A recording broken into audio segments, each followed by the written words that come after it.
हेर्नु त यो राबदिन्चीको रास्ता यस्तो छ त कस्तो छ त पहिला है ठिक छ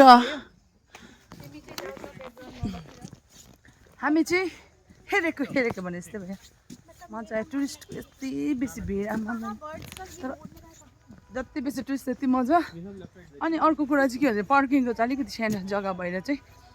यस्तो जाम भइदिएको कि गाइस यहाँ पनि जाम हुँदो रहेछ भन्ने कुरा चाहिँ याद भयो कि यहाँ बाटो देख्न सक्नुहुन्छ यति मजाले मिस 10 लोग किधर है जल्दी आओ जल्दी आओ अन्त बाइक लड्दा कस्तो लाग्यो जब बाइक से गिरा था ना वैसा कैसा लगा उस टाइम बहुत अच्छा लगा कुछ भी नहीं हुआ ना कुछ भी नहीं हुआ एकदम फिट एंड फाइन एंड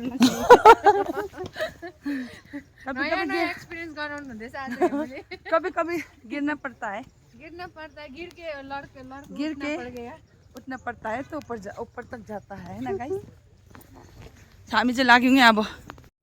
हामी चाहिँ ब्याग हुँदैछ हैन हो हामी चाहिँ अब यस्तो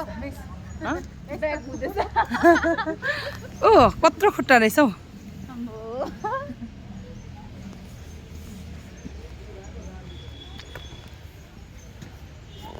यहाँसम्म गर्न गए त्यो उयो क्या